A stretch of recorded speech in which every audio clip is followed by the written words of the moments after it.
Tasty ആയിട്ടുള്ള ഒരു beef അച്ചാറിൻ്റെ റെസിപ്പിയാണ് നിങ്ങളെ പരിചയപ്പെടുത്താനായിട്ട് പോകുന്നത്. അപ്പോൾ ഒട്ടും സമയം കളയാതെ നമുക്ക് നേരെ വീഡിയോയിലേക്ക് പോകാം.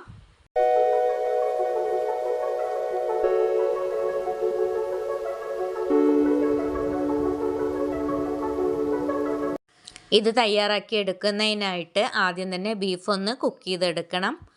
ബീഫ് വേവിച്ചെടുക്കുന്നതിന് വേണ്ടിയിട്ട് കഴുകി വൃത്തിയാക്കി വെച്ചിരിക്കുന്ന ബീഫ് കുക്കറിലേക്ക് ഇട്ട് കൊടുക്കുക.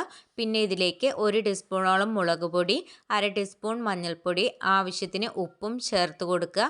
എന്നിട്ട് ഇതൊന്ന് നന്നായിട്ട് തന്നെ യോജിപ്പിച്ചെടുക്കണം. വേവിച്ചെടുക്കുന്നതിനായിട്ട് ഇതിലേക്ക് വെള്ളമൊന്നും ചേർത്ത് കൊടുക്കുന്നില്ല. വെള്ളം ചേർക്കാതെയാണ് ഇത് വേവിച്ചെടുക്കുന്നത്.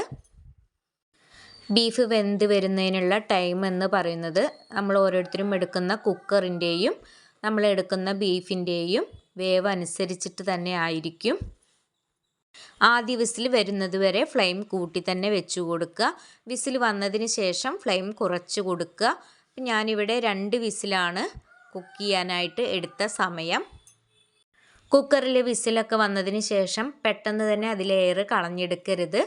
അതിൽ തന്നെ ഇരുന്നിട്ട് ബീഫ് ഒന്ന് കുക്കായി വരണം. എയറൊക്കെ പോയതിന് ശേഷം കുക്കർ തുറന്ന് നോക്കുക. അപ്പോൾ ഇതുപോലെ വെള്ളം ഉള്ളതായിട്ട് കാണാം. അപ്പോൾ ഈ വെള്ളം നമുക്കൊന്ന് വറ്റിച്ചെടുക്കണം. അതിനെ തുറന്ന് വെച്ച് തന്നെ കുക്ക് ചെയ്തെടുക്കുക. ബീഫിൽ ഒട്ടും തന്നെ വെള്ളമില്ലാതെ തന്നെ വേണം ഇത് കുക്ക് ചെയ്തെടുക്കാനായിട്ട്. അപ്പോൾ ബീഫിലെ വെള്ളമൊക്കെ വറ്റി വരുന്നത് വരെ തുറന്ന് വെച്ച് കുക്ക് ചെയ്തെടുക്കുക. അപ്പോൾ ഇതാ അവിടെ ബീഫിലെ വെള്ളമൊക്കെ വറ്റി വന്നിട്ടുണ്ട്. ഇനി ഇതൊന്ന് ഫ്രൈ ചെയ്തെടുക്കണം. അതിനായിട്ട് ഒരു പാൻ അടുപ്പത്ത് വെച്ച് അതിലേക്ക് എണ്ണ ഒഴിച്ചു കൊടുക്കുന്നുണ്ട്. നല്ലെണ്ണയിലാണെങ്കിലും വെളിച്ചെണ്ണയിലാണെങ്കിലും ഇത് ഫ്രൈ ചെയ്തെടുക്കാവുന്നതാണ്. കൂടുതൽ കാലം സൂക്ഷിച്ച് വെക്കാനുള്ളതാണെങ്കിൽ നല്ലെണ്ണയിൽ തന്നെ തയ്യാറാക്കി എടുക്കാനായിട്ട് ശ്രദ്ധിക്കുക. ഞാനിവിടെ വെളിച്ചെണ്ണയാണ് എടുത്തിട്ടുള്ളത്. ഇനി എണ്ണ ചൂടായി വരുന്ന സമയത്ത് ഇതിലേക്ക് ബീഫ് ഇട്ട് കൊടുത്തിട്ട് ഒന്ന് ഫ്രൈ ചെയ്തെടുക്കണം. ഫ്രൈ ചെയ്തെടുക്കുന്ന സമയത്ത് ഇടയ്ക്കിടയ്ക്കൊന്ന് ഇളക്കി കൊടുക്കാനായിട്ട് പ്രത്യേകം ശ്രദ്ധിക്കുക. ബീഫ് എണ്ണയിൽ കിടന്ന് ഓവറായിട്ട് ഫ്രൈ ആവാതിരിക്കാൻ ശ്രദ്ധിക്കണം. ഇനി അച്ചാർ തയ്യാറാക്കി എടുക്കുന്നതിനായിട്ട് ഒരു പാൻ അടുപ്പത്ത് വയ്ക്കുക. ബീഫ് ഫ്രൈ ചെയ്ത് വെച്ചിരുന്ന എണ്ണ തന്നെയാണ് ഞാൻ ഇതിലേക്ക് എടുത്തിട്ടുള്ളത്. ഫ്രൈ ചെയ്തെടുക്കുന്ന സമയത്ത് എണ്ണയിൽ ഊറി വരുന്ന എല്ലാം മാറ്റി ക്ലീൻ ആയിട്ടുള്ള എണ്ണ മാത്രം ഇത് തയ്യാറാക്കുന്നതിനായിട്ട് ഉപയോഗിക്കുക.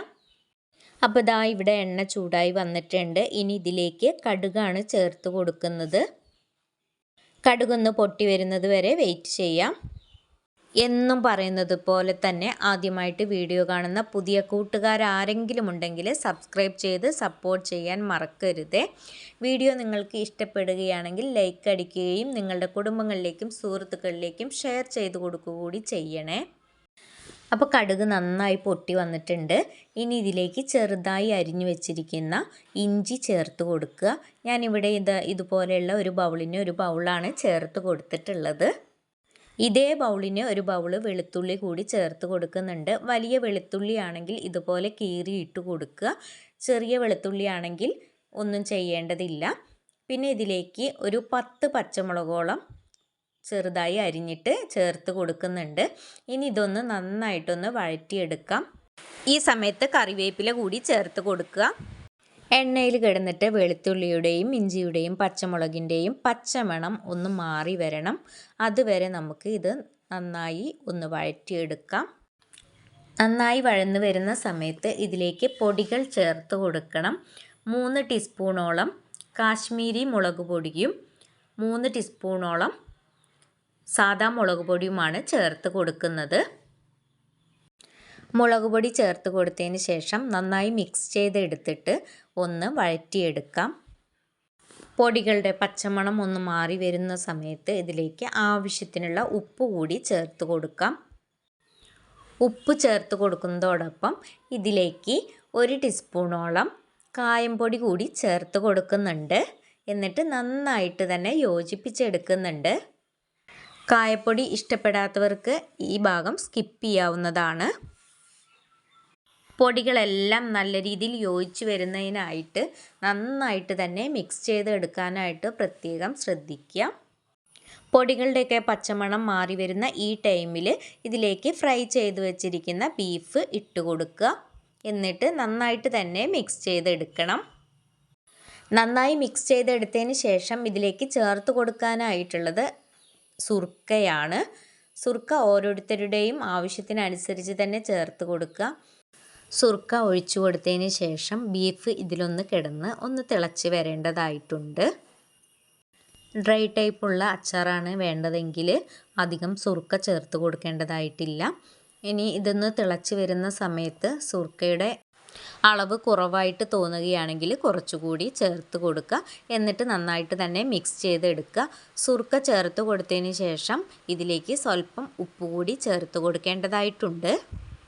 ഇപ്പോൾ ബീഫ് വെച്ചിട്ട് ഇതുവരെ അച്ചാർ തയ്യാറാക്കി നോക്കാത്തവരുണ്ടെങ്കിൽ ഒരു പ്രാവശ്യമെങ്കിലും തയ്യാറാക്കി നോക്കുക.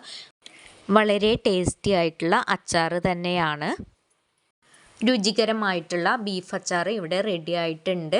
ഇനി നമുക്കിത് ചൂടാറുന്നതിനായിട്ട് മാറ്റി വയ്ക്കാം. അച്ചാറിൻ്റെ ചൂടൊക്കെ മാറിയതിന് ശേഷം എയർ കടക്കാത്ത ബൗളിലേക്ക് നമുക്ക് മാറ്റി കൊടുക്കാം. ഇതുപോലെയുള്ള നല്ല നല്ല വീഡിയോസൊക്കെ മുന്നേ അപ്ലോഡ് ചെയ്തിട്ടുണ്ട്. അത് കാണാത്തവരൊക്കെ ഉണ്ടെന്നുണ്ടെങ്കിൽ ഒന്ന് കയറി കണ്ട് സപ്പോർട്ട് ചെയ്യണേ. ഇതുപോലെ തയ്യാറാക്കിയെടുത്ത അച്ചാർ കുറച്ചു കാലം കേടുകൂടാതെ സൂക്ഷിക്കുന്നതിനായിട്ട് ഫ്രിഡ്ജിൽ സൂക്ഷിച്ചു വെച്ചാൽ മതി. ഇന്നത്തെ വീഡിയോ എല്ലാവർക്കും ഇഷ്ടപ്പെട്ടു എന്ന് കരുതുന്നു. ഇത്രയും നേരം വീഡിയോ കണ്ട് സപ്പോർട്ട് ചെയ്ത എല്ലാവർക്കും ഒരുപാട് നന്ദി. അടുത്ത നല്ലൊരു വീഡിയോയുമായി കാണുന്നതുവരേക്കും എല്ലാവർക്കും ബൈ.